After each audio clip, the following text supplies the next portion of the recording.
trust me. I want to welcome everybody to the Brunswick Housing Authority work session. It's September the 13th, 2023, and the time is 9:06 a.m. So we're going to start out with a moment of silence.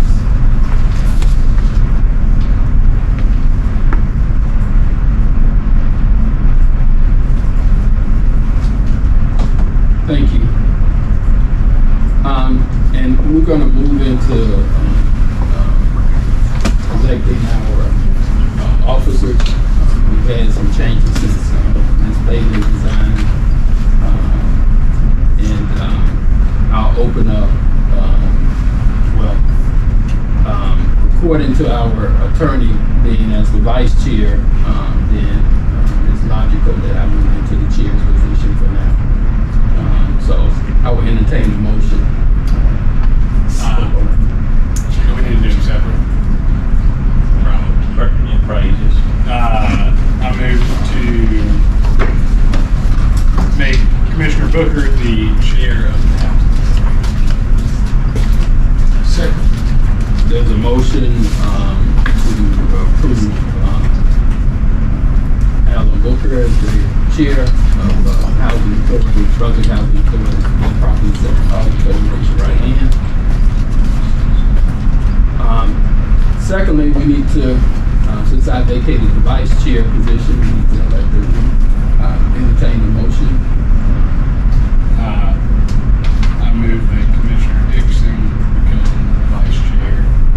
And I'll second that.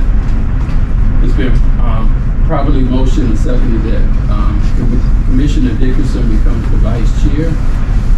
All in favor, raise your right hand. All right. The agenda, approval of the agenda. I have one change to it, and I'd like to make it, I guess, B1 so we can get it out of the way. Ms. Dyer has asked that we, of course, the change to check signers. And I'll proceed with that. So if I can get a approval for me to become the, I guess it's just me. We have two check signers, but it wasn't Bailey's name was. Okay. And, I mean, actually, normally we have the executive director and then a staff member be a check signer. But Normally we have an executive director. exactly. Right. So I'll tend to it for a short period of time, hopefully. So I move to approve the agenda as amended and move to, well, I guess we'll do that first. Okay. Second. The agenda has been motioned to be approved as amended,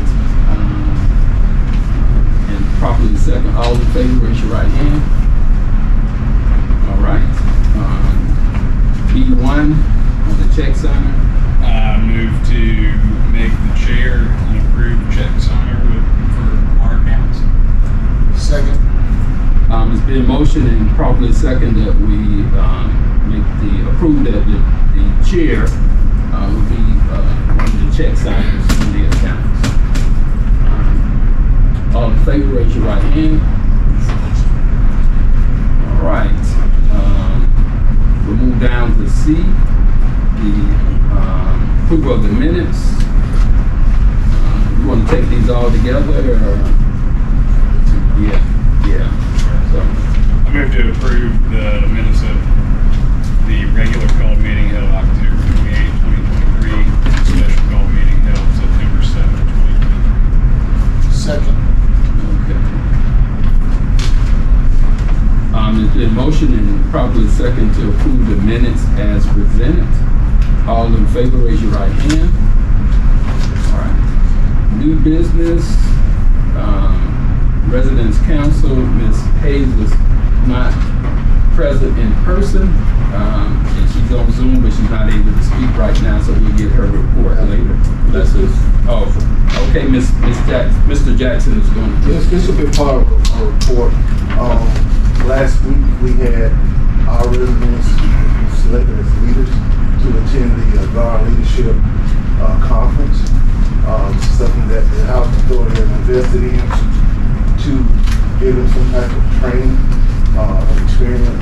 experience with leading a group of people in our sector, and we will have Linda to give the report on what took place there.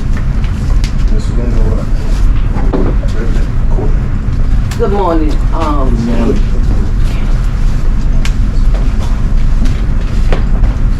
Good morning, everyone. Good morning. Last week we went to North Augusta, South Carolina for a resident leadership conference. And I have 3 residents here that will actually be speaking about the conference on last week. I have Miss Krista Kimball from 100 Hopkins Homes. I have Charlie Clay from 84 Hopkins Homes, and Mr. Curtis Thomas from 51 Mercer Tampa, and they're coming in. Thank you. Okay. What's your apartment number? 100 Brooklyn Hopkins Homes. Hopkins. Yes. Good morning. Good morning. Well, just to talk about a little bit of going out on this, like breweries and skins. This was my first time actually going to a leadership conference with housing, which was something that was very spectacular. I kid you not. It was an amazing event, especially working with mental health and being a leader also in my job field. It was something new. I was able to learn a couple of things when it came to learning how to take ownership. There's one part where it says you're worth it. There was a husband and wife team that came in and they was able to speak on basically trying to set goals of empowerment. Now, working with a lot of adolescents, that was one of the things that really kind of stood out to me more than anything in the world, was learning how to kind of reach out to the more of the younger people. Empowerment was that speech in their class was able to teach me how to be more open to, not judgmental or not actually able to, well, I'll take that back. It was actually helping me to understand our young people a little bit more. And on a base of where we can actually empower them no matter where you live, no matter what color you are, what descent you came from. It was more empowerment of words, of encouragement. That was one of the things that actually took place that really stood out to me, as well as the Leadership Act. Now, this Leadership Act was took place on mindset. Now, this is also one of the classes that I teach, but it was able to kind of enhance my teaching. As of today, I'm teaching right now, but as I'm teaching over my class right now for CPI.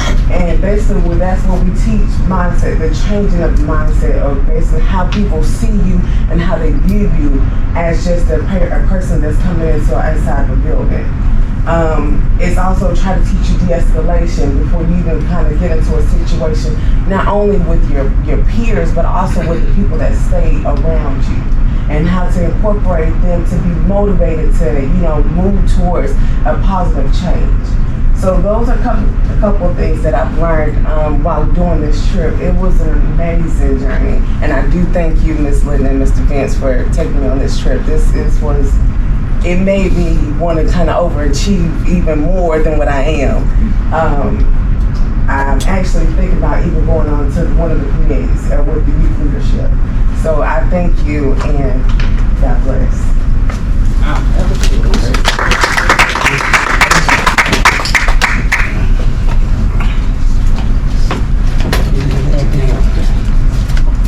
Good morning.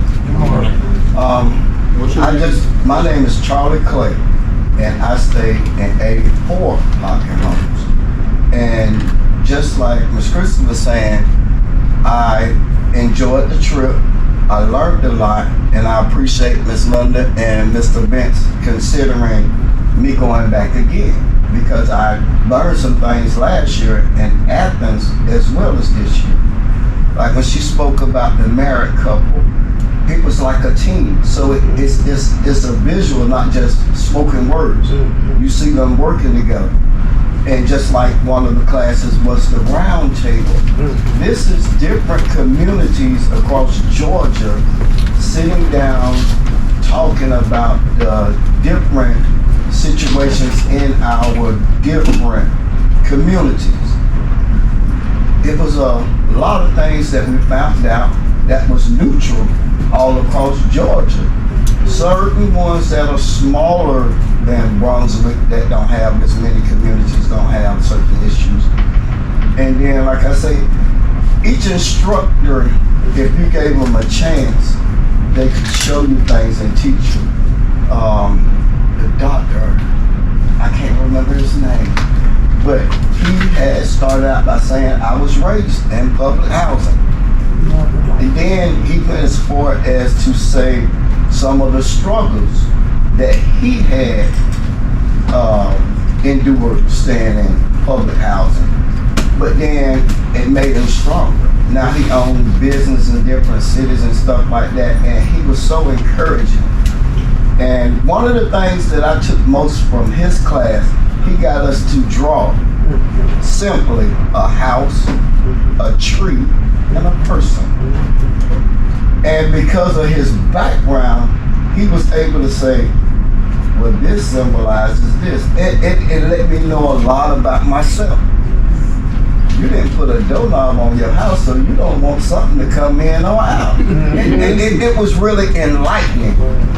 And those individuals that taught those classes, they really got you to open your mind to consider some of the things that you may be able to take back to your different communities.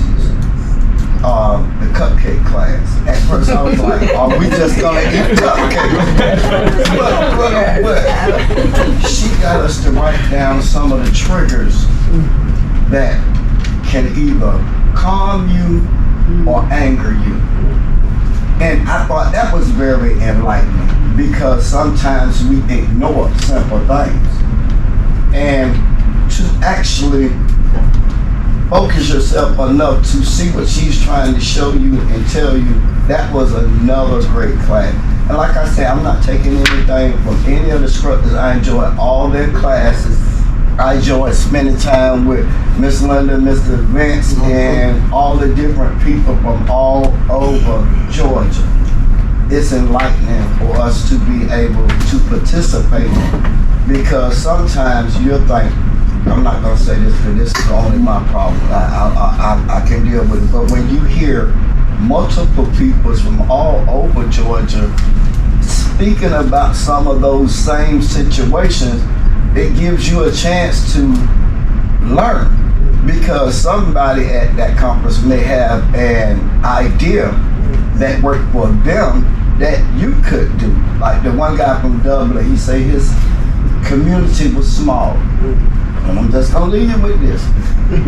He took hands-on by going out and speaking to individuals. Individuals saying, listen, you got the phone. You see something wrong? Call your home office or call the police if you see something. And he explained how it was a drug-infested area. But he went in with an open mind to talk to them. Can I get them to change? Okay, if I can't get them to change, we have to make a change. So he saw it fit to say, this is not right. I'm just gonna call the police and tell them to come talk to me. That's just a few things that I learned from going to these conferences. And like I said, when I first started out, sometime when you go, you could take things back to your different communities. It's purpose. Y'all have a great day. Thank you.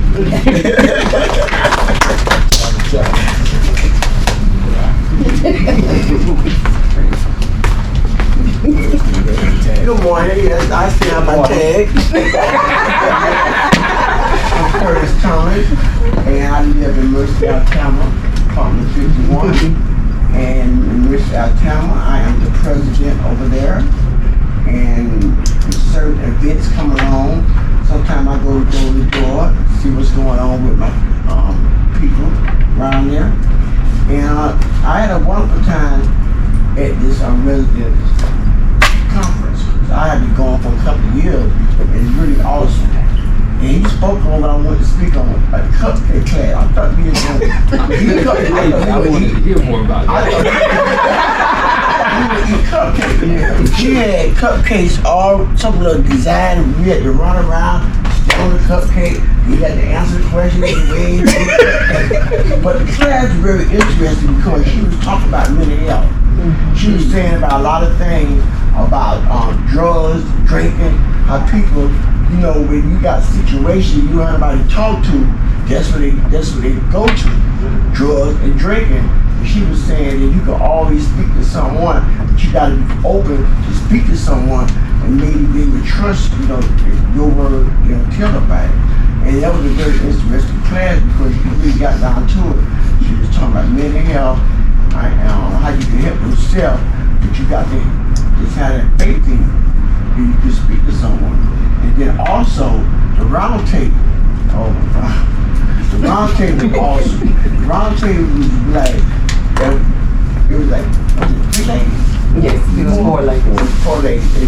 It came from different places. And so when we were speaking on about situation with maintenance, a lot of people got problem with maintenance. And so the round table was discussing about maintenance. It's a protocol what you call HUD. Go to your site manager, see what your site manager do. But I spoke on it in the class because I went through for a whole month. In my unit, maintenance was coming out, sucking the water out of my air conditioning unit for a whole month. They supposed to change the coils inside my unit. Never did. So what I did, I called HUD. And so when I called HUD, I went out of town and came back. Everything fixed. So sometimes you go to your site manager and you go through maintenance, you can't get the satisfaction. Then that's when they say call HUD.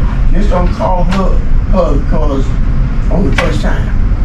It's a protocol. You gotta go through, you know, maintenance. You gotta go through your site manager. But I feel like this: if you don't get the satisfaction, you need to call HUD, and then maybe HUD will rush the day. When I came home, everything was fixed. And then they spoke on about the man, him and his wife. They was an awesome team. I think it was their last year also. And they were speaking on a whole lot of terms and everything that we were speaking about in round table, the cupcake class. It kind of opened my eyes a little more this year because it seemed like everything was different from last year. They were speaking on a whole lot of things that we never had a class about mental health and stuff like that. And they were very interesting. And that's all I have to say. And I hope I go again. I go every year. I thank the Boundary Housing Authority for us a room and a paycheck.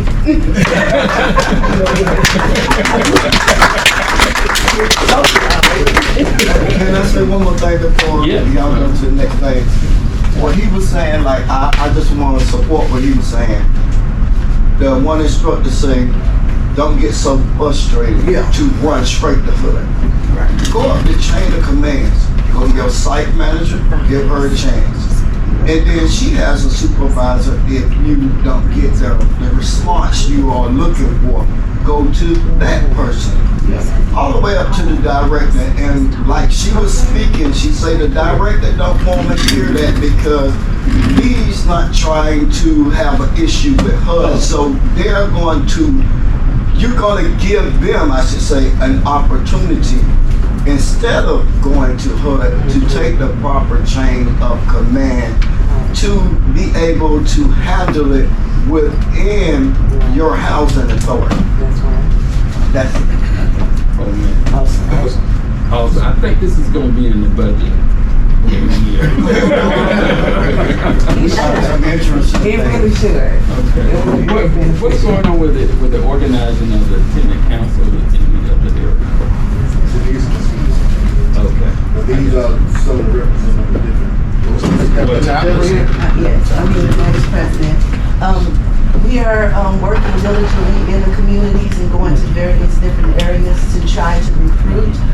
We're hosting events in the local area, right on the premises of Brooklyn Homes, and we are lobbying for the residents to come out and learn about Residents Council.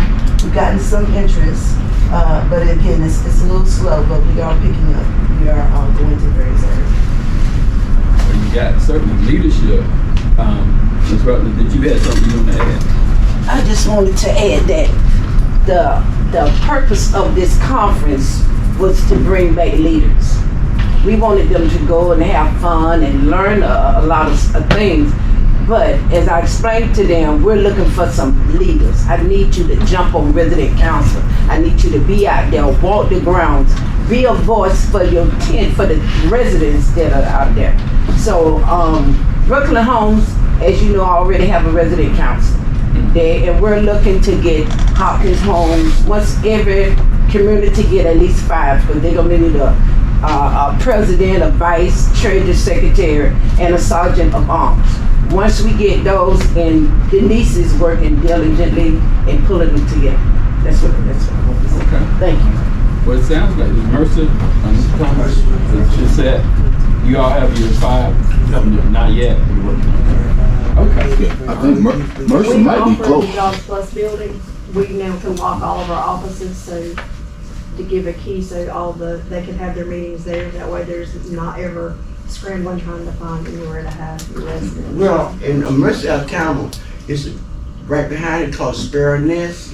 That's where we have our meetings at. We have not had it since COVID. I assume that we will probably have it soon.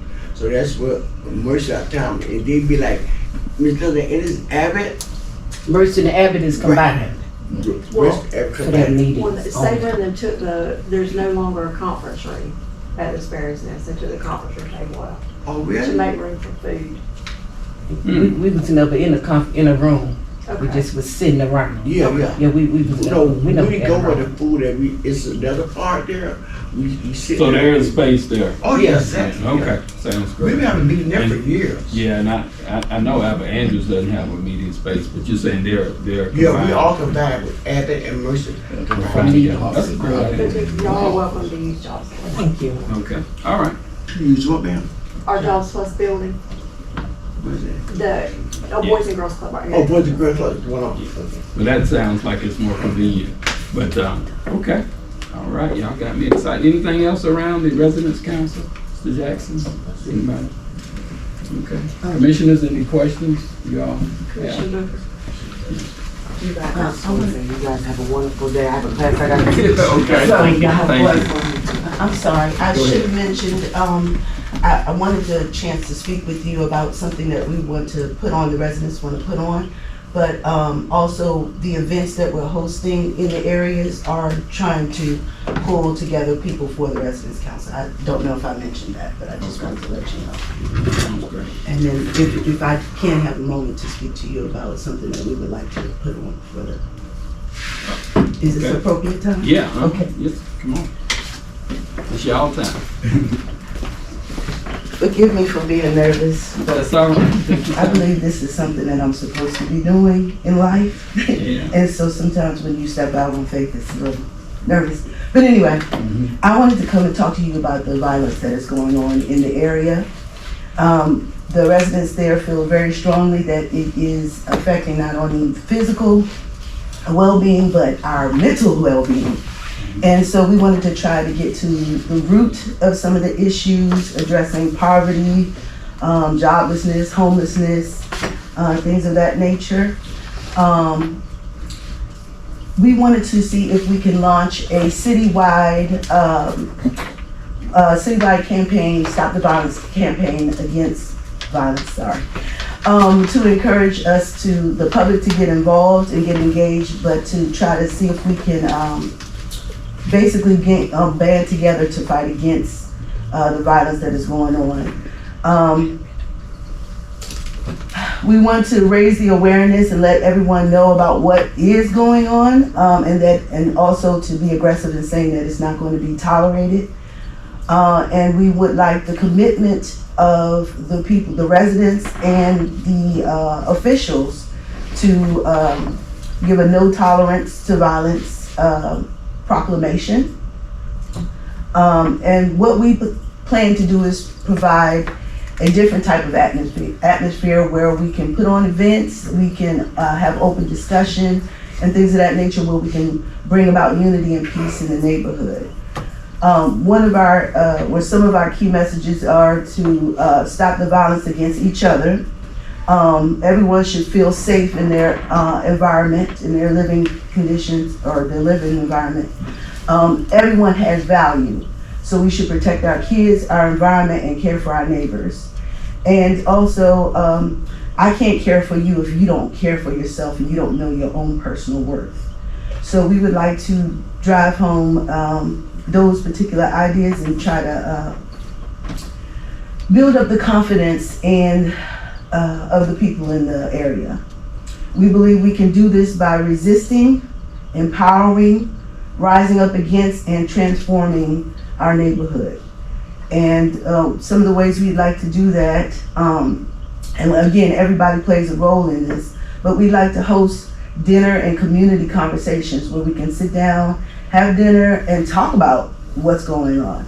A lot of our children are dealing with PTSD because of the violence that they've seen. I remember a little boy coming home from school and there was a guy outside with a gun. And the little boy was terrified. He was walking home from school, so he started to run, but he ran towards me, not knowing, he just didn't know where his parents were. He knew where his home was, but he felt safe to run this way.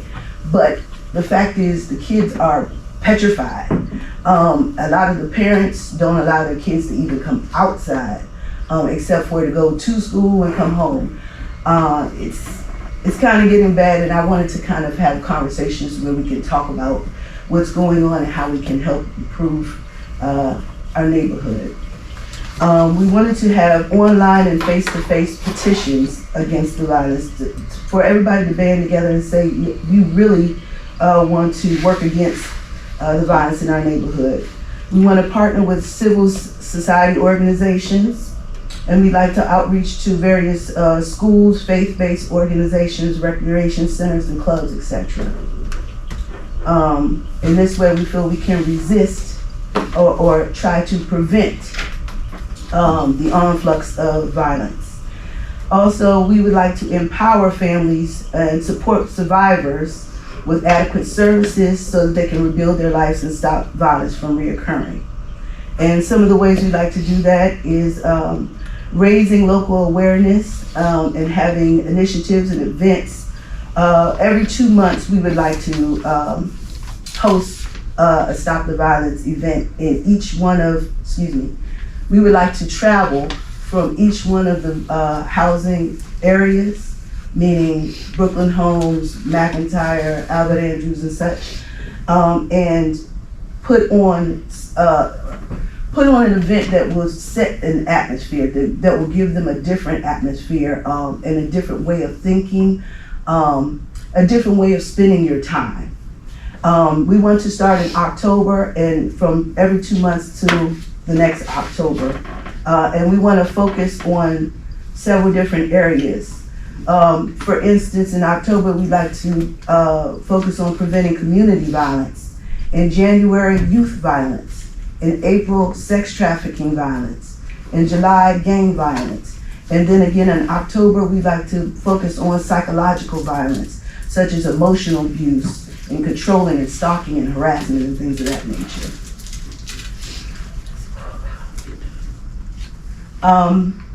So again, we would start in 2003 and end in October 2023 and end in October 2024. We'd like to provide local resources to the residents. We'd like to form neighborhood watches and community patrols. We'd like to have a time where we can clean up our neighborhood. I know that there's a liability associated with getting people together and helping clean up, but I believe if we don't have a vested stake into our own neighborhood, we won't appreciate it or respect our neighbors or ourselves or our neighborhood. So I'd like to start a cleanup initiative with the teens, the children and the adults. And we'd like to start a mentoring program. We believe that we can rise against violence by supporting the survivors around the world to allow them avenue to speak out. And so we'd like to start also a social media campaign and an audio series dedicated to giving people the opportunity of making meaning of their experience through their stories that they share. And we would also like to hold a march, bringing together all the leaders, and that we could show our determination in driving out crime and drugs. And lastly, transformation.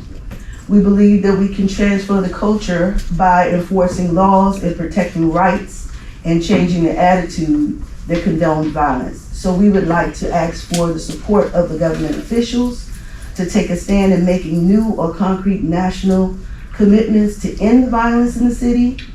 And we would like them to pass or approve better laws, provide safe houses. If there are hotlines, we want to make them more prevalent to the community. We know that there are free legal aid options, but we want to make them more prevalent to the survivors. Supporting education programs that will address stereotypes and violence. Again, we'd like to request a proclamation be formed. We'd like to build a partnership with the police and focus on solving problems instead of reacting to crisis. And so that's pretty much what we would like to do for the Stop the Violence campaign. When we came a couple weeks ago, we said that we were going to come with some more ideas, a little bit more planning, and so I hope that I've supplied that. If not, I'm open to questions. Excellent excellent ideas. Commissioners, y'all have what comment? You all have anything you want to add or suggest? What does the zero tolerance look like to you? How do we Well, enforce that? First, I'd like to have a conversation so everybody's on one accord with what that means. That's number one. Number two, I feel like residents need to also learn to take responsibility and take a stand. So I feel like if we have an all front type of attack on violence, then we can be successful. But when I say zero tolerance, I'm not meaning more of the, I don't know. One strike and you're Yeah, out. one strike you're out type thing. I'm saying that we're not going to tolerate this in our neighborhood. So if you see this, Susie Jane sees this happen, Susie Jane is speaking up, not ducking away, or that's not my family, that's not my business type thing. I want us to be more vocal. I want us to be more cohesive with everybody, with the administration here, with our neighbors in our neighborhood, with the police force, everybody. I want us to learn to be more cohesive and work together. And that way we can bring zero tolerance. My thought would be, in that manner, I'm thinking about the babies. I'm thinking about the children. So I'm definitely in agreement with coming to the table and really dealing with the issue of violence in our community. I've been here, I come from Philadelphia, so violence is normal. Mm-hmm. When I came here, if somebody got shot, it was head dues. Mm-hmm. But where I come from that's a normal day. Mm-hmm. And now what's happening in this community, I see what is happening. And I have my opinions and thoughts on why it's happening. So I think, yes, we do need to come to the table, and I'm definitely in agreement with it. And as a commissioner, I would love to help steer. I'm gonna put my sneakers on and get out there and march and everything. I'm ready. Yes, sir. We do have to do something. Yes, sir. The difference between the moment and the movement is sacrifice. And I think that's what needs to happen now. And that's what we want to do. Sacrifice. Yeah. Yes, that's what we're willing to do. I do have a couple of people that I'm working with, a couple of basketball coaches, a couple of people from the neighborhood. So people are banding together, organizations are banding together, and I'm asking you all for your support. Let's band together, let's do this. Also, I'm glad that you brought up the fact that it's a norm. But my goal and my reason for creating Normal Defined, which is my business, is to redefine what normal is. We have always gone along with the flow. We've always tried to do what everybody else is doing that's not working. Now it's time to redefine that. It's time for us to start defining what that means. And so that is my mission, and I'm asking everybody to help. I'm sorry, you had something else that you wanted. Mr. Williams, you want to make a comment? Just briefly, one of the things that we have in the resident services is the monthly empowerment meetings that we do with the residents. We need more residents to come to that empowerment meeting, because a lot of the stuff that you're talking about are some of the things that we're trying to make happen. And Ms. Jackson, myself, Ms. Linda, each month we try to bring in, speakers and people that be able to help in those situations and help, make that a easier push. Let's say it that way. And did you have date and time for that next? Every third Thursday of the month. Here. Right here at this office, right here in What this time? office. From 11 to 1.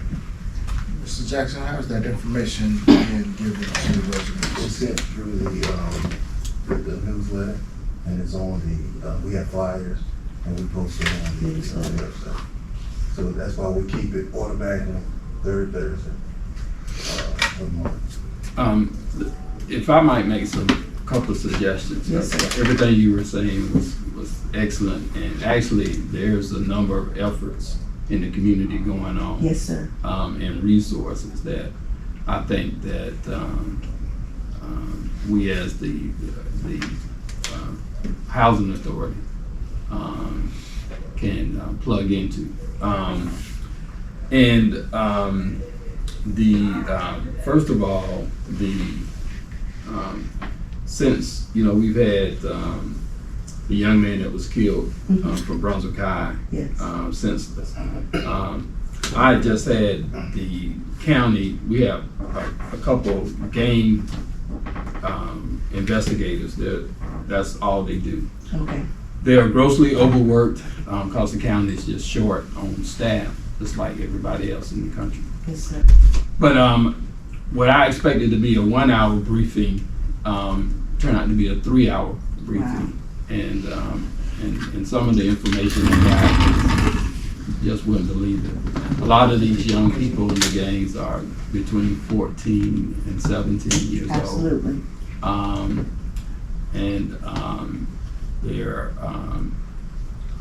But anyway, there's a lot of that going on. There's quite a few members of this. We had a gang push a few years ago, and we seem to have subsided it somewhat, but I think we didn't really do anything, but it just kind of simmered down some. But the root cause of a lot of this is poverty, Yes. I believe. Yes. And so we got to attack that as a root cause of this. Yes, sir. So there's a number of efforts around that from the city and the county's economic plans and all of that stuff, which really need to start from the ground up. A lot of it is from the top down. Got it. And I push and debate with them all the time about this, because we seem to go after these big manufacturing concerns or some big distribution, when if we help small businesses, even micro businesses, develop, because that's who employ most people. Yes. And the folk in our community of housing and the surrounding neighborhoods, there's really not anything that truly supports them getting to a base level of really being successful. Yes. We have entities that work on small business development, but you have to. There's a personal piece as a part of that development that you have to deal with. And all the time, the staffing from these agencies, small business administration agencies, they're not equipped for that. But anyway, I'm on my soapbox about that. But what I would suggest is number one, when you talked about the neighborhood watches, they are set up. The city has the neighborhood planning assemblies. Okay. Commissioner Williams could tell you about that. He helped implement those. This was a project that I started, organized with black clergy when I first started. This over 10 years ago. And so Commissioner Harris took it to the city, made it policy. So, and actually Commissioner Dickerson is the chairman of the Midtown NPA. And at each one of these NPAs, the police come and do a report, just like we get the KPAC report. Yes. They come and do, and they have a neighborhood watch program as a part of that. Okay. But also other things that's in the neighborhood that's of concern for residents. And I like this idea because just because folk are renting, sometimes they don't feel like they can have a voice in the neighborhood, but they do. Yes. Because, I mean, we are, the Housing Authority brings economic development impact to the city and the county. So they are taxpayers, they pay sales tax. And that's the mentality. We talked about the mindset. Absolutely. That they are a part of this community, just like anybody else. Absolutely. So, and I know that's what you all are seeking. So what I would suggest is, because I think, aren't you over the resident committee from the board, facilitating maybe a collaborative around the Stop the Violence piece, with groups like Community First, the Equity Clergy of Glenn. They do these dinners. Deborah, they've done these dinners. I don't know if they're still doing the dinners. So that is a good idea. And so we can look at how we might be able to do it. But what I would do is to pull in Pastor West, to meet with them, begin to put together a collaborative to work on this stuff.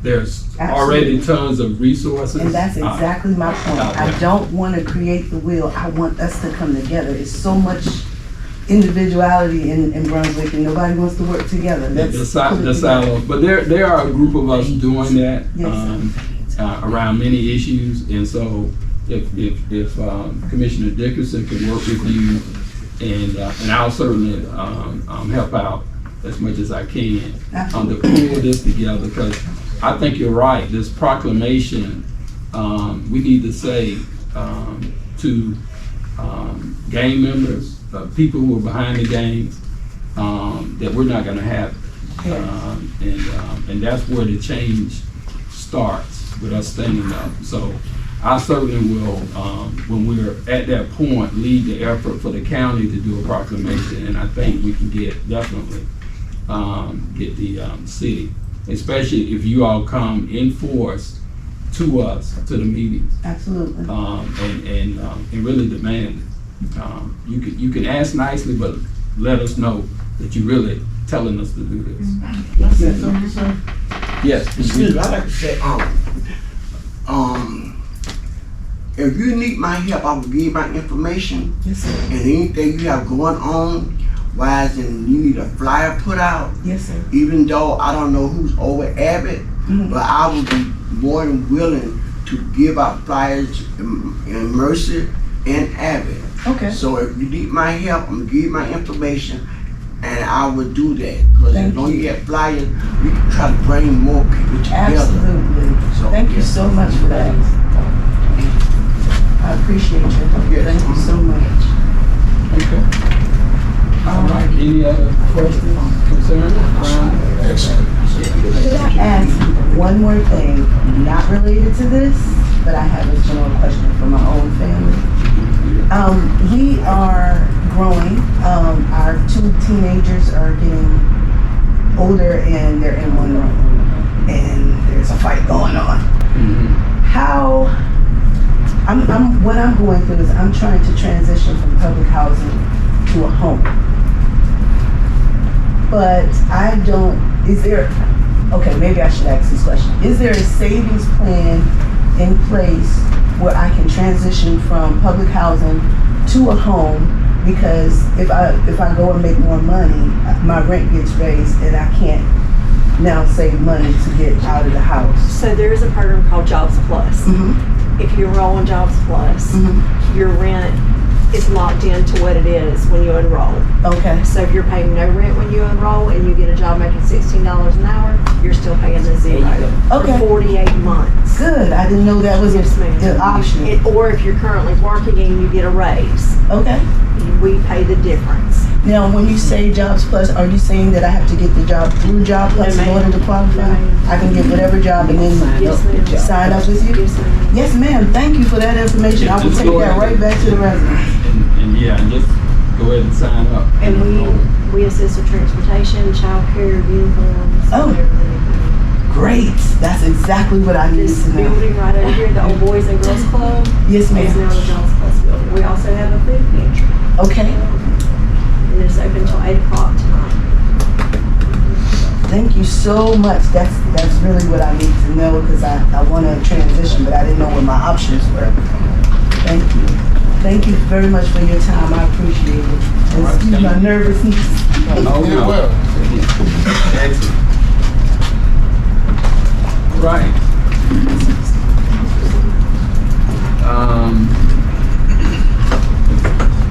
We're still with you, Mr. Jackson, on the update with We the have extension. UGA here.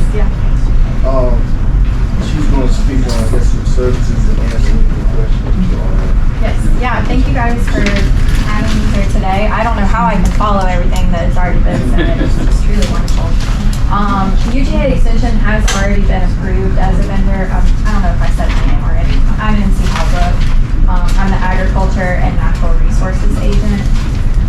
Earlier, I think. What's your last name? Halbrook, Halbrook. I believe it was earlier this year you heard from my coworker, Michelle May. She's the Family and Consumer Sciences agent, and that's when Extension was approved to participate. But Commissioner Bailey invited me to come and share a little bit about my programming that falls under Agriculture and Natural Resources. Really, anything that takes place outside or could be a pest inside, I can probably provide education on, connect your residents to resources that are available to them, or even just help them to identify, say they've got a bug in their house that they're like, oh my God, what is this? They can send me pictures and I can help them to figure out what it is and how to treat it. So some of my main programming that I do is I do soil and water testing. I don't know that that necessarily is going to apply to this group because mainly our water testing is for well water and probably mainly on city water, I would say. And then soil testing can be done if they want to do a little garden out front, if that's allowable. And they can see what fertilizers they can use.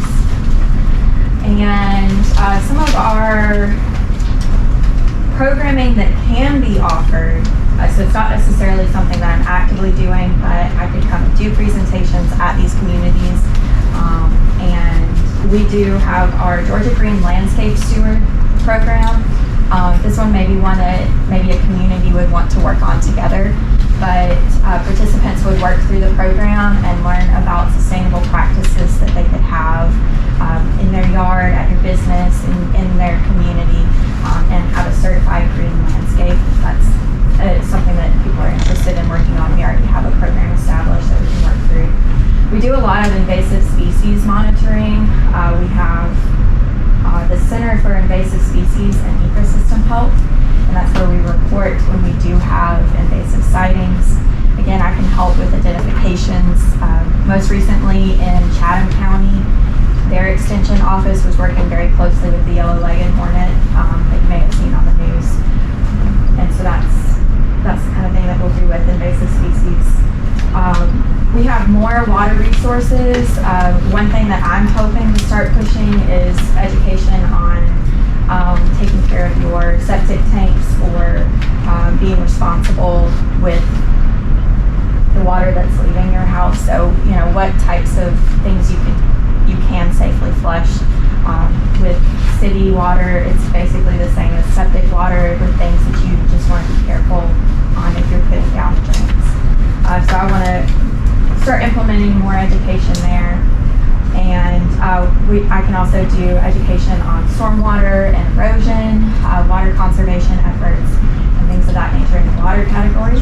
And then for weather, we have weather stations around the state that people use to track things like the rainfall, wind events, soil temperatures, which will help them to know planting dates. And they can also access historical data like first and last freeze so that they know about when to start putting in seeds into the ground.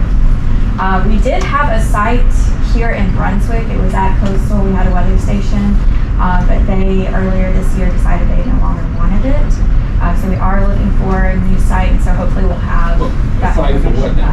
Our weather station. So what is the weather station?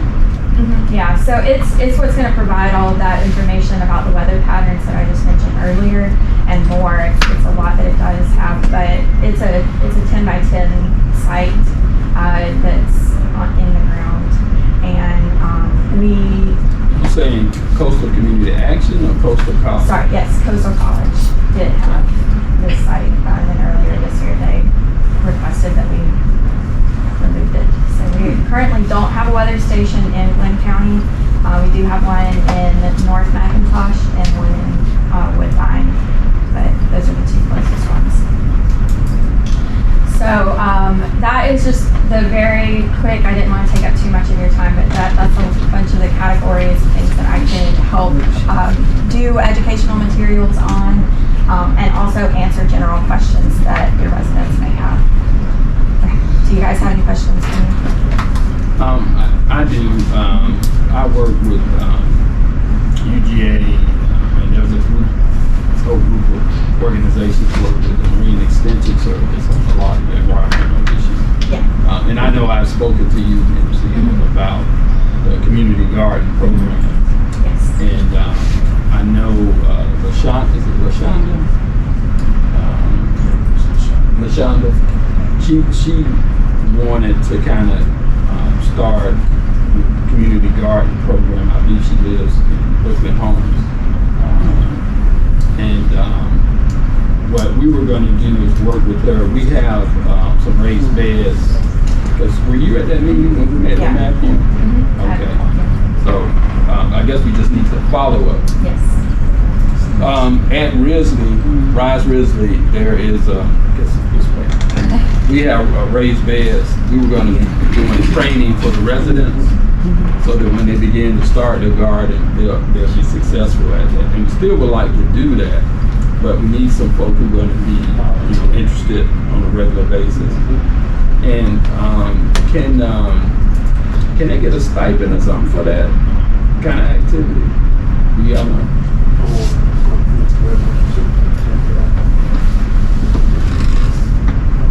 The grant that I just applied for allows for vegetable gardens. Mr. Booker, when you was doing it a while back, when you talked about it, I believe it was a stipend that was agreed to be given to that person that was gonna monitor it, to make sure everything stayed in order. Yeah, if we can, and then, honey, it sounds like you may have some money toward this. I'm waiting. I've applied for a grant. Okay. It was $25,000 to help support our food pantry, but it also allowed.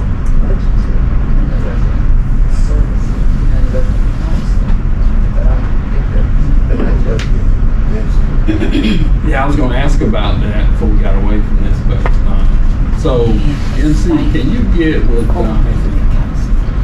if you all think this is a good way for us to go for them to work on? If we do it, Commissioner Brooker, if we do it behind the Jobs Plus building, that's something that we can monitor, and we can use the vegetables through the food pantry as well. Well, we want to do it system-wide, and we want to kind of use that space as a training ground.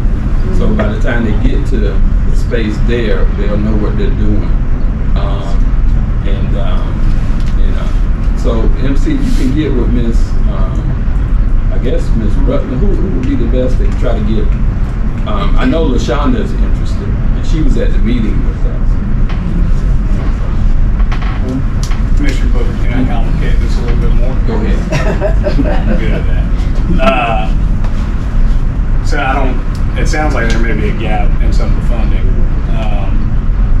Keep Going Out is Beautiful has funding for, I think, 5 community orchards and gardens right now. So it sounds like everybody can kind of work together. We provide the Keep Going Out is Beautiful, provide the actual plants.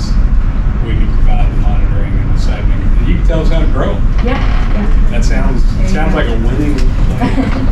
Yeah, because if we collaborate, we'll draw other funding for the project and the resident, and it'll get to a point where we really can feed some families on a regular basis, and we won't have to worry about inflation, at least for vegetables. Only with the fertilizer. Right. Well, we got a plan for that. That's Okay. coming. Yeah. All right. So, get with Reggie and let him facilitate with the other folks to put together a core, and then get back with me, and I'll facilitate with Leah and you all. But there's also Marine Extension people that can help out with this, and there may be some other grant funding for some other things. You talked about testing. Community First, we're setting up, and Rebuilding Together, we're setting up our own lab for testing, and we're going to be training. Georgia Southern is actually doing this. We just got a grant, and got a big congratulations from Georgia Tech's president, who actually also was here in Brunswick. But anyway, so on the pest monitoring, Yes. what, do you know anything about bats?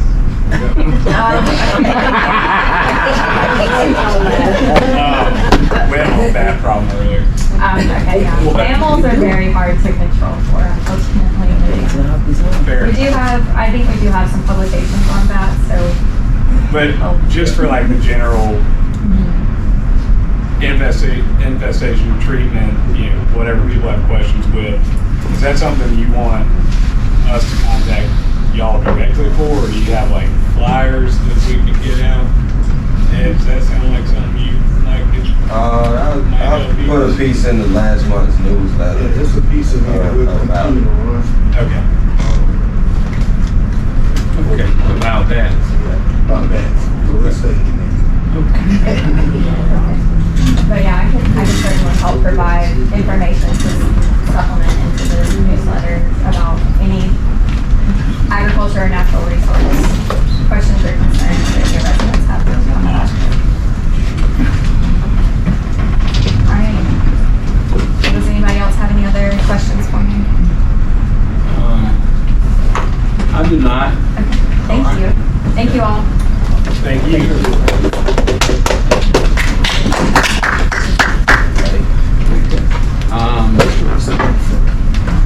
Community First planning, a decision around that.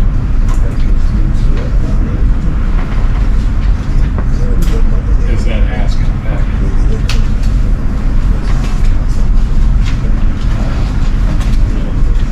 I don't think they put it in this one. Well, it's been on discussion for a minute now. Of course, there were some reservations due to the fact that myself and Commissioner Booker being on that board. So it basically will come down to a decision of the other commissioners.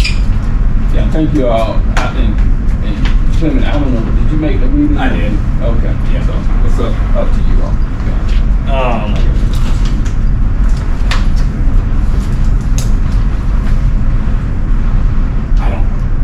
can't even take vote. Can't get a quorum of the two, I mean, if you get a majority, Right. We'll have to table until we have a Okay. All right. I moved to table this discussion until such time as we have 5 commissioners. It's been motion and properly second to defer this, table this until we have our 5th commission. All in favor, raise your right hand. All right. Okay. CPAC updates. The KPAC situation Is it, what's the KPAC office. KPAC? I'm reading it wrong. All right. What we need to do, and let me go back from what has been going on since the extinction of the KPAC grant program back in early 2003, 2004. What has happened? We kept that same MOU, with that same language. Things has changed since then, and it's from my understanding, you all are still interested in having an officer or officers on site. So what would need to happen is a new MOU needs to be developed from ground up. With the recent situation that we're in, also with that statement, we did interview myself and Jamie House interviewed one individual from the Department of Health, from the Public Police Department. That was the only one that they said was recommended. And how they advertised it to their department was a 9 to 5, 10 to 6 type of situation. And also what has been taking place is when that officer is not on, especially the weekend, Saturday, Sunday, and Monday, officers sign up for overtime. What KPAC, they call it KPAC overtime. And we incur that cost. So what we're paying for is that one, what we have paid for last year was that one officer override and a list of assigned KPAC overtime officers in the city. So we have some options. There's one thing that Hood did say, why are you paying for a police officer and you already have a police department in your city that's responsible for those areas? But more specifically, you all wanting an officer there to build a relationship with our residents so they can feel safe and have some continuity there from a law enforcement perspective, which is fine. But also, the police department is very short. They are Currently down. That currently down. But that was the reason why we kept, from my understanding, we kept that concept for that community consistency with that same officers policing those communities. So today, currently, as we know, the city of Brunswick Police Department is short. They said they provide one officer for us to be on that KPAC concept. What we need to do is develop just the language addressing the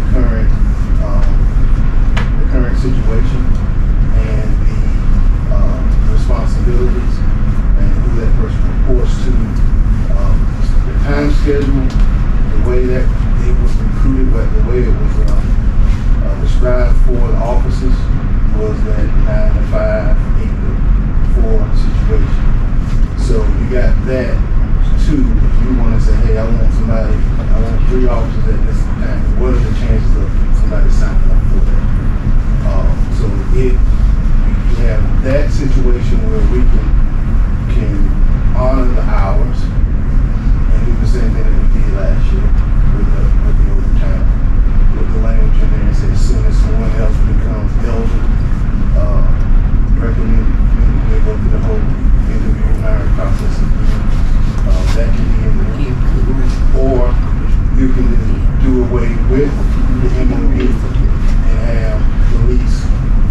areas, anyway, with the notification of giving us our report each month.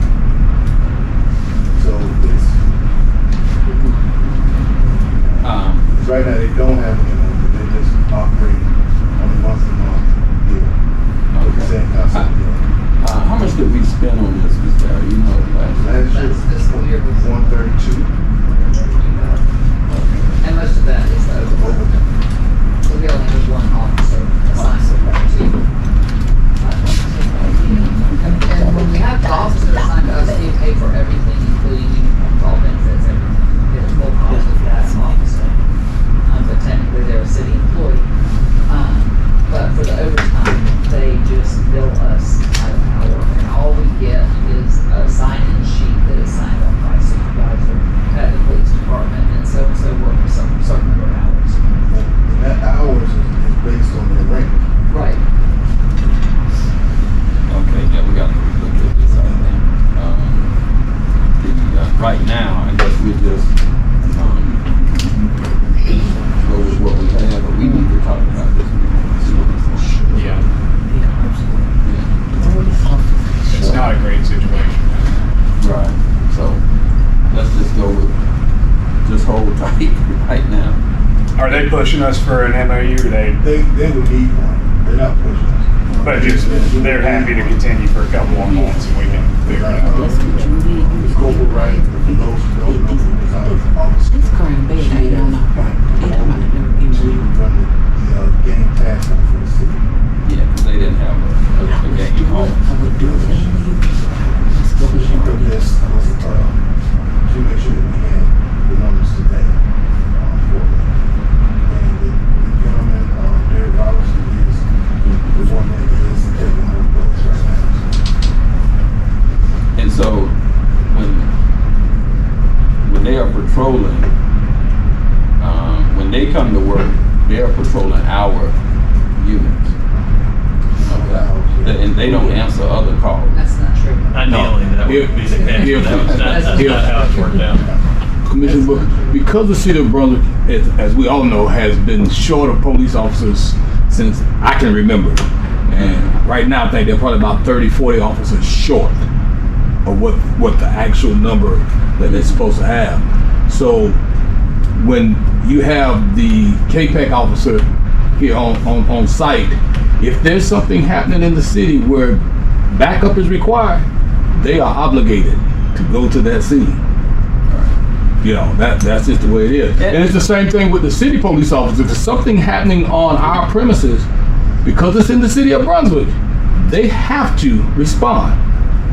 Do a police report. So, I don't want to open up a can of worms, but I'm going to. Maybe especially with you, Commissioner Booker. What about,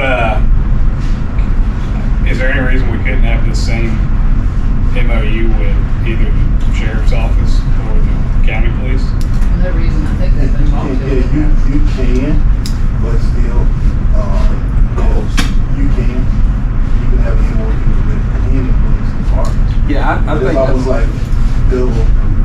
well, I think when we look at it, we should open it up, like you said, to be able to work with anybody. Because even with the college, if they're post-certified, that would be my concern. It's not just like, a regular security guard. yeah, security is But we need real police. And so, but yeah, give us a chance to kind of look at this and so we can then make I guess an informed decision about this going I just forward. want to make sure that the current status and where we've been and where we are right now. Right. Especially if we're about to launch this Stop the Violence So we want to get all stuff. that, yeah. And we'll have them at the table. But Because- as of right now, if I'm not mistaken, we don't have a KPEC officer called Miss, what KPEC officer name, Miss, Right. She's working in another division now. That's what I just addressed. Yeah. So we have somebody. It's somebody. Somebody could be in line, I spoke to her, but You haven't seen him. Okay, they come by there. Yeah, okay. All right. All right, well, we'll get to that ASAP.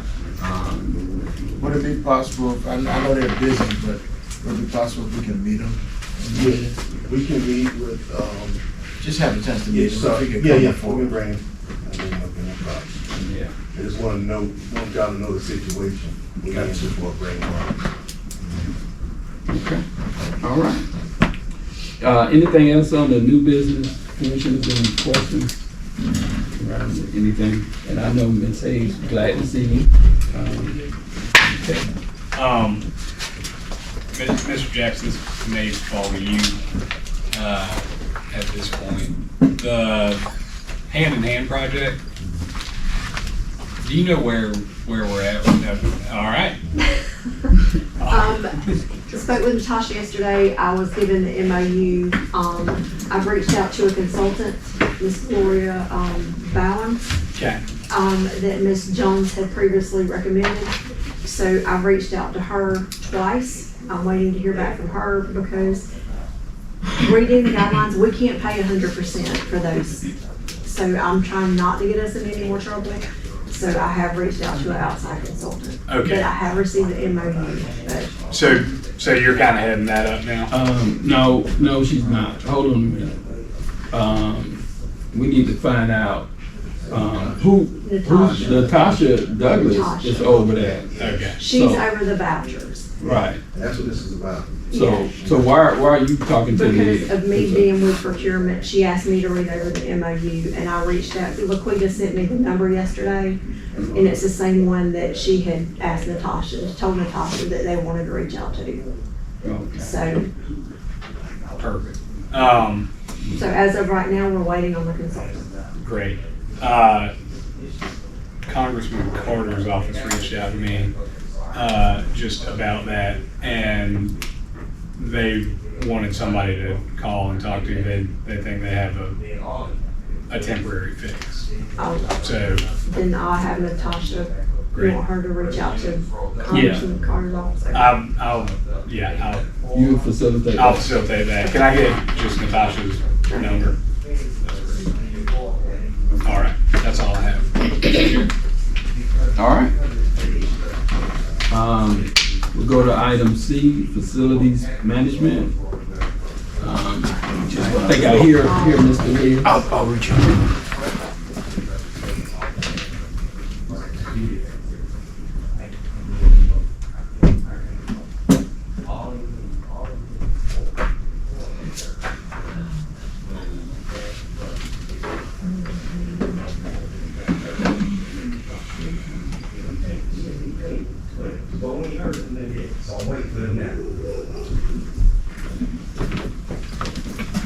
Right.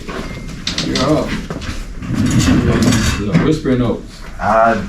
That first part, I don't know what Ms. Jones had for you on that part.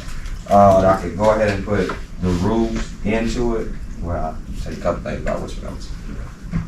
I don't know if anybody's seen the landscape over there. It's the only thing that I bothered over there, but it's looking way better over there. It's way better. Way better over there now. Way better. Those guys put it. Yes. Yes. Those guys put in a lot of work. I would like over to say there. I appreciate that. Yeah, they put in a lot of work. I was over, and they called me yesterday. He called me yesterday about invoices, and I went over, and they still cutting trees, and saplings out of all the hedges around there. It's terrible, but it is looking better. The roofs, I got a quote back to replace all the roofs over there, and it was pretty close to what it was, almost right in line with the prices that Royal American got when they did solicitation to have the roofs replaced over there.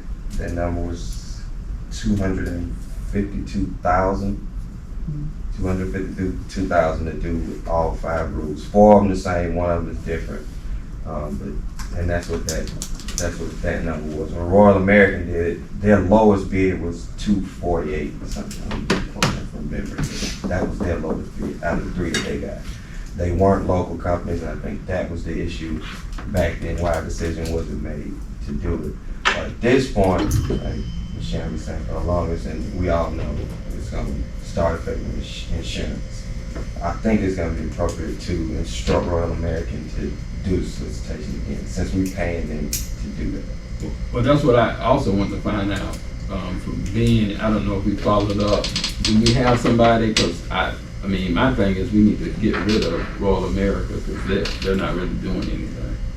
They let the Yeah, I don't property go know. into Yeah, so when we disrepair. talked about last time, if the person on staff is certified by DCA to do that, and they have the capacity to do that, we could terminate the management agreement with Royal Oaks and let that person serve as a manager. I haven't heard whether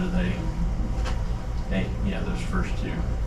Okay. Do we know who that person is? No, I think somebody here, I don't have a contact person, I'm not, usually, it was Angie, who was the person who was doing that.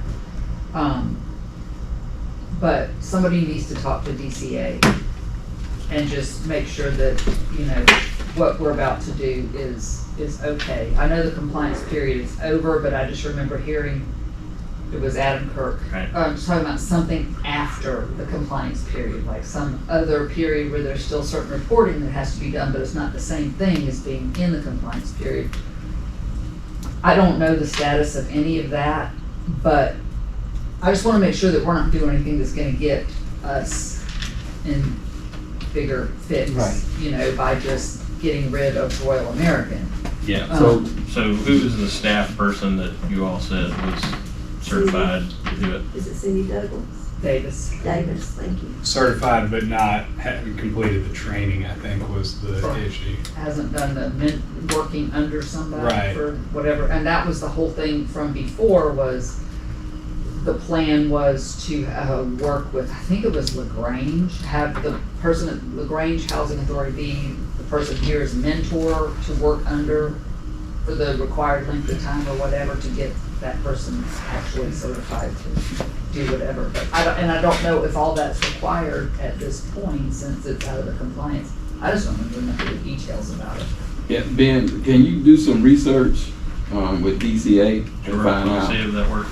Yeah, what are our options, and then check with Ms. Davis, is that her name, Cindy Davis, and see what her credentials are. Okay. And because we're paying out. We're responsible for all of this stuff, but I don't want to be paying these folks for doing nothing. Right. Whispering Oaks, the main topic from last time was the request that they had. That's why it was I think $46,000. Yeah, I'm sure that's. For how much? For vendors? Yes. And, I saw some emails back and forth, Ms. Bailey and Royal American. I'll Wait, Miss just, Bailey and Royal? back from, yeah. Yeah, I think she was on some of the emails, yeah. Okay. But they. Don't quote me on that, but I'm pretty sure that she was. What's the process normally when they come to you if it's a request for payment for something? Okay, this is the way it happens. They do everything at Whispering Oaks. They pay their bills, they do everything there. The office manager and the maintenance person are Royal American employees. So Whispering Oaks operating funds that they get from rent collection pays for those employees.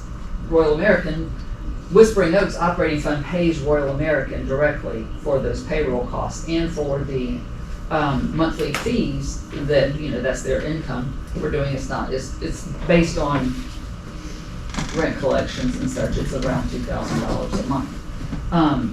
So we have, being the only partner left in the whole agreement, they have come to us in the past, with requests for money. It hasn't been that many over the years, but this, we just did one earlier this year, pay off their accounts payable of about $100,000, and now they're coming asking for 40. I know that their vacancies are up and their rent collection is down, kind of like here. And I know in some of those emails, it was said that, we should not pay them anymore. Well, and that was the whole discussion. I think you were in on one of those emails too, where it said, you know, we don't pay Royal American. Whispering Oaks pays for Royal American directly. But it's like, the email was, we're not going to pay this. We have to pay it. I mean, Who said that? I believe, and I'm just going off basis like 3 weeks ago, seems like about 6 months ago, but, Pamela Bailey was in on the email. I don't know if it was an internal email with, I know you were on it. You and me and Miss Jones and Miss Bale. Okay. And But We the got with them origin at of some the point. email was Royal American, but I don't know if they were copied on these responses going back. But she was saying, we're not going to pay that, and I'm like, it's ours. Yeah. I mean, we have to, in order to get out of this mess, I mean, we've got to do whatever we need to do to fix these apartments up so that people, I mean, because there's, Yeah, I mean- we don't even have the money to do vacancy prep, We to got move to- people in. Right. It's our property, we've got to Right. do We got this, but 2,200 people on the waiting list, and they have a deficit over there. And we have a lot of residents there living in mold. yeah, and we have been talking about doing this forever, because when Ed's talking about the original solicitation for the roofs, that goes back to, that's at least 3 years ago, maybe more. And so, I mean, the roofs need to be replaced is not a new thing. You know, it just keeps getting pushed and pushed and pushed, and it's like, we just need to do something. We've got to do this. Yes, I think this commission is ready to do some things. We just want to make sure we have enough information to make the best decision, I think. Yep. So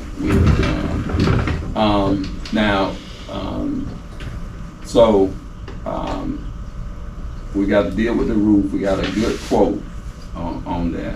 We Well, feel that was one quote. The quote, technically, the quote is good because it's so close it's so close to the numbers from they got. It's easily justifiable as an acceptable cost because it's so close to the numbers already. But it's project. not. It's not. You haven't gotten 3 quotes from this time. No, I didn't get 3. And yeah, let us talk about this a little bit more.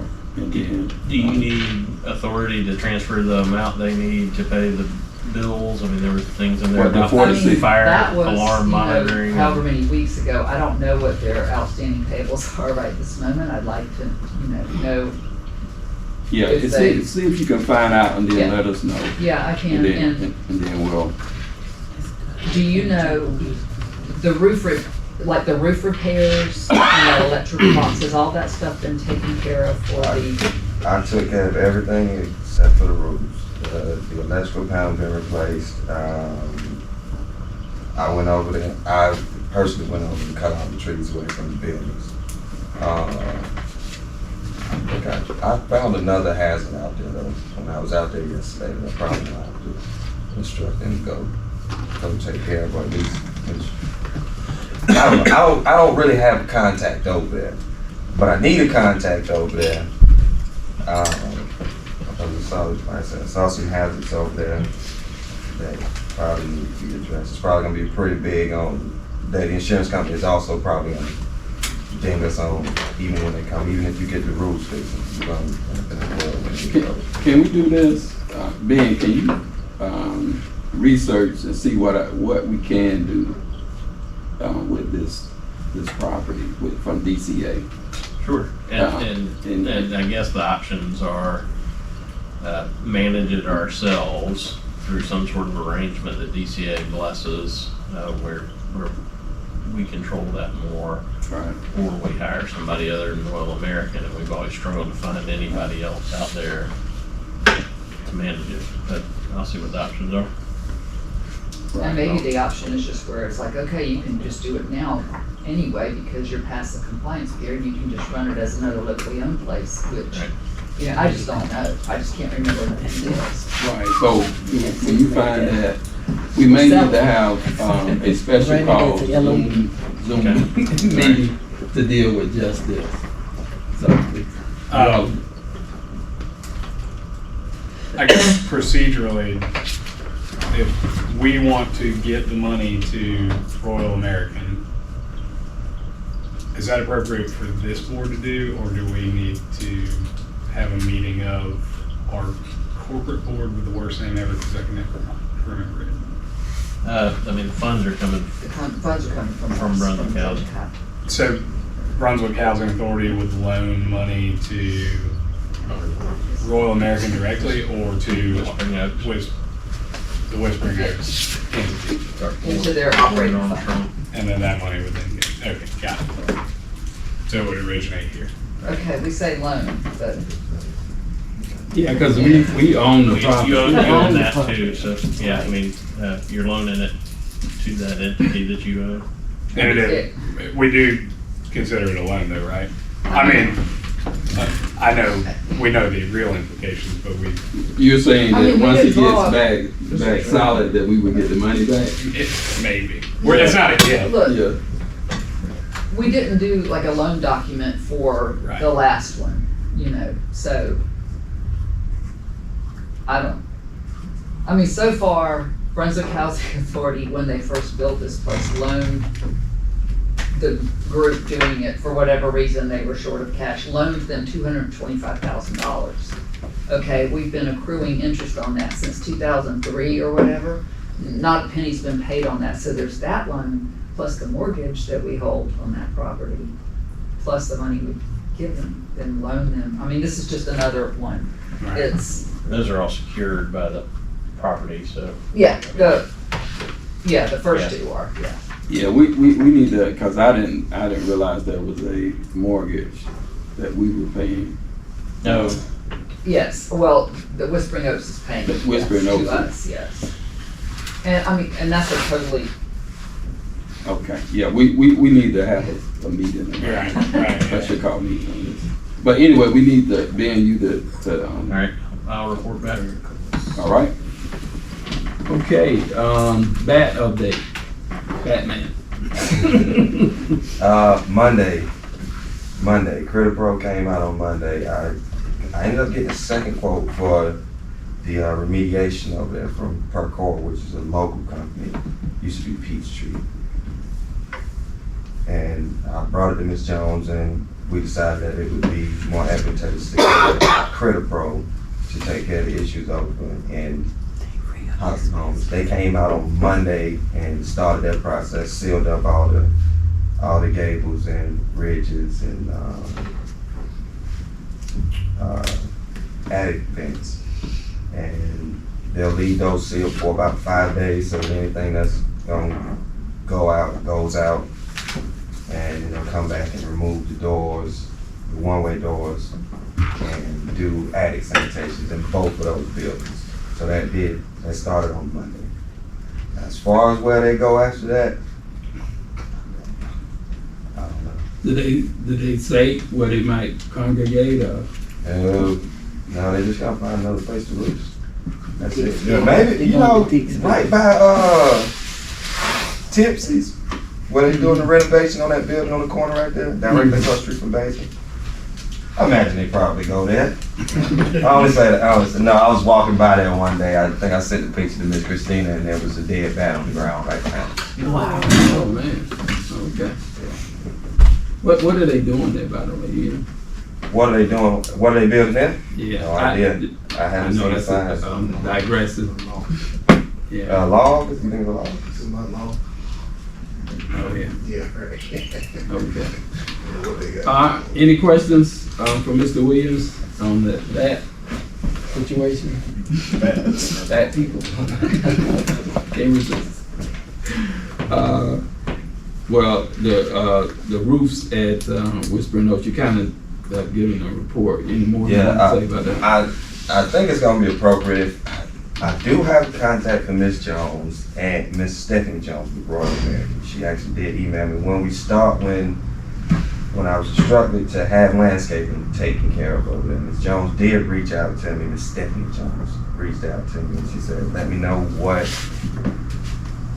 company you go with to do the landscaping over there," because apparently they weren't able to find anyone that would do it for them. She said to let her know what company we decided to go with, so that they can issue that vendor contract.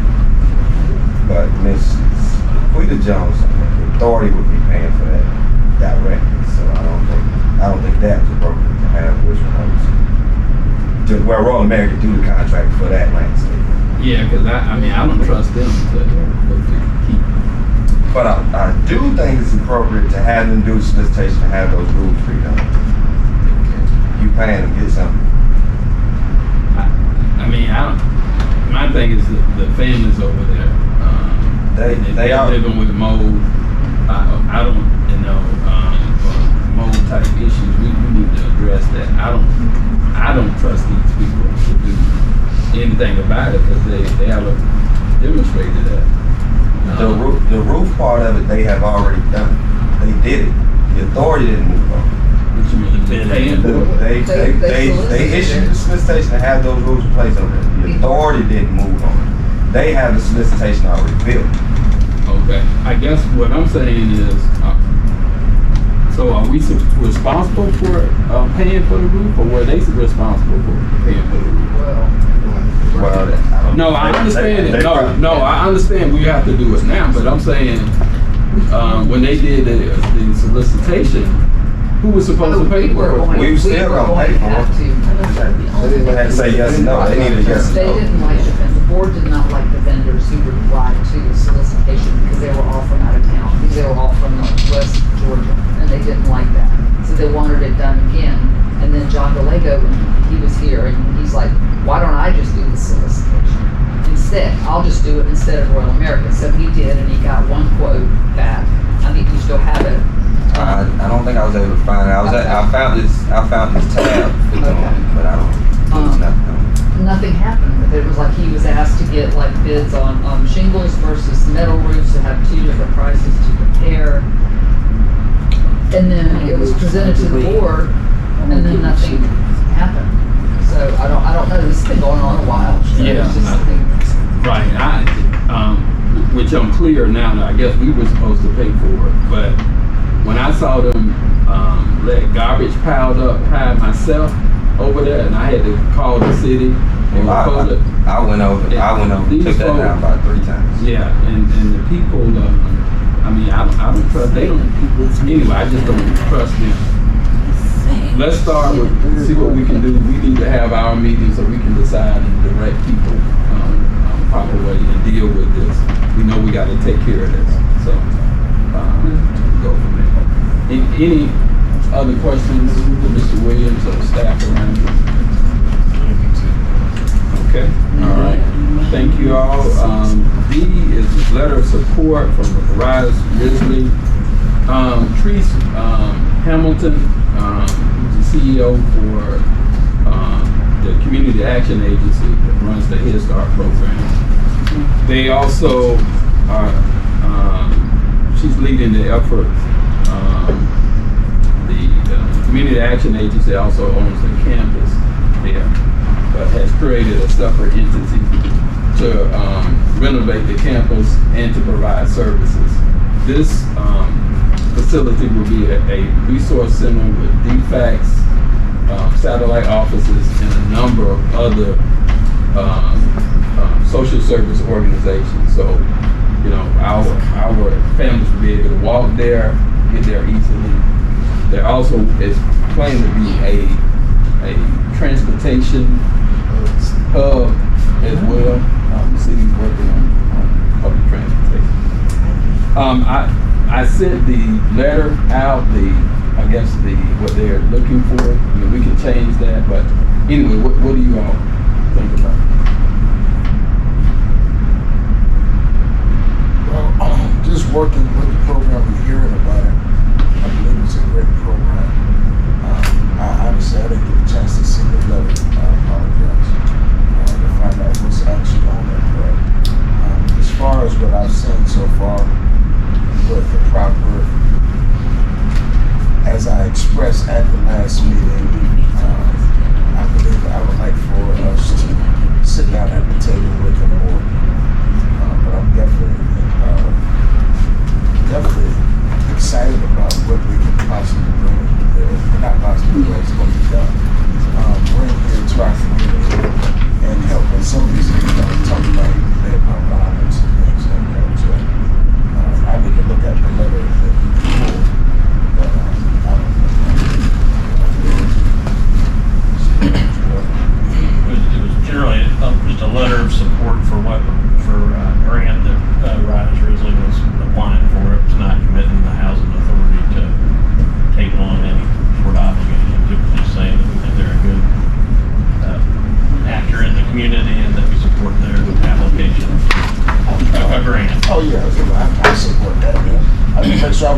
support, and then we got Right. No, money. no, sir. There was We'll come to the table and deal with that later on if that's possible, but not now. Right. I didn't see that in the. Okay. The letter. I'll support it. I think it's great. I guess my only question would be, is that, have we done similar things in the past? Not that that's a deal breaker, but have we offered support of entities that we're not in partnership with? Yeah, I know that they, for the apartments behind Big Lots. Those are comments. At Brunswick. We did something similar with that. A little bit more. And I would say, Ms. Hamilton has always been trying to come to the table, but past administration have not reached out to her. But their organization do help our residents at times. So I believe that's a part of the process. Yeah, I sit on their board. I'll be sitting on the board of this entity. We're trying to raise $18 million to build out and for services over there. Right now, the only reason we don't have a Head Start program over there is we need staff. So we have residents that are interested and wanting to be teachers for Head Start. Then I would reach out to Ms. Hamilton. But they just had a hiring in it. It's not good. Yeah. Okay. So, what do we need then of I guess a direction? motion to approve the letters. Just to give me authorization to I sign. need to sign the letters for you. In the form, I don't have a problem with the letter, so, I'll move that we approve a letter in favor of Risley, in a form agreeable to the chair. Second. It's been motioned and properly second to authorize the chair to sign a letter of support for Rise Risley project. All in favor, raise your right hand. All right. Okay, E, Jobs Plus. The sock ladies. So I'll tell you real quick, we have 51 people enrolled in Jobs Plus, and it only kicked off August 1st. Since we opened our food pantry last Monday, we've had 31 people come through our food pantry. What's the goal? The goal What are the goals? for enrollment, we have 591, so I would like to see 500. But we cap out, each case manager can have 50 as a caseload, and right now we have 3 case managers. So we're good up to 150. We're good up to 150, don't have to hire more staff. Yes, sir. So, as you see the Booba socks, I contacted them. They do, I don't know if you've seen the commercials, it's buy one and they give one. And they advertise the black sock as the greatest sock never sold. So what they do is you can register to become a receiving facility, and you give it out to those in need. It costs us nothing. We have been approved, so they will be sending us socks for children, women, or they're universal socks for women and men, and children's socks. I'm unsure at this time if we'll be getting underwear or t-shirts as well, but I know we'll be getting socks from Booba's, and they're really good reinforced socks. We used to get another one. What happens when we have too many socks? Well, we partner with other agencies to give them away. Other housing authorities or anyone? Anyone. House of Hope, Grace House, Head Start, because I know a lot of their children are in need. I've also reached out to Jockey International because I used to pick up in Savannah, and that facility no longer receives their irregulars or seconds. So Jockey is looking at sending us a bunch of men and women's underwear for free. Lighthouse, we've got them scheduled, so we'll soon be scheduling free eye exams for our residents, and it'll be $10 eye glasses. And if they've already seen an eye doctor and have a prescription, they can just come in and get $10 eyeglasses. I've spoken with Coastal Community Healthcare, and we're working on getting a schedule for the mobile unit to come to our different amps and making a schedule so that we can do both primary health care and mental health for our residents. And we'll help them with the paperwork so that we'll see if they don't have income, then we'll write them a letter of indigent care, that way they won't have a paperwork. We have signed up to do National Night Out. I'm hoping we get the Booba socks before then. So we've signed up to do National Night Out, which is coming up in October. Who does the National Night Out? The police City department. they moved it from our property to the road to Mary Ross. Mayor Ross, so it's all the police departments, Glenn County and the city. And then the sheriff normally sets out too. We have a meeting September at upstairs at the Harold Pay Building, or maybe it's City Hall. What bright idea was that? The city, Mary Ross. I imagine it was probably the city. They're doing something that's different in McIntyre Court this one. Okay. Who's the eye care partner that we have? Lighthouse Foundation, Okay, through the Lions Club, okay. but they come from Atlanta, but I had to find our own eye doctor that will do it. So it's actually the eye doctor from Walmart, Dr. Bob, the female, Okay. not the dad. Alright. She's gonna volunteer. Yeah, she's actually my eye doctor. I really need to go and see. Any questions? And you have handouts for Boomas, but everything has already been approved, everything's good to go. I promise I don't mean to sound critical. So I'm just gonna start. Okay. How is it that we have Jobs Plus, which is an awesome program, and we have residents that don't know about it on September 13th? And I don't know, because we went door to door. Like our case managers went door to door with flyers, and it's been on our website. We have a Facebook page, as well as the housing Facebook page. It's been on the website. I don't know, but that was something I was going to talk to Jasmine. We're probably going to go door to door again. We also had a kickoff at Brooklyn Home. That community event. Yeah. That was the most Job Plus to get the word out. And we invited the whole community. And the flyers went out from the Brooklyn Home Council to all the community, everybody coming in. And that was one of the focal points. Yeah, someone called me about something else, and I told him about Jobs Plus to call to the main office at the time. And they were really in need, and it was like really what they needed. And so, but I think it sometimes you got to kind of keep telling people. Probably about up to 3 times hearing it. And 5. Probably right, Reggie. And not Say that only- 3 more times.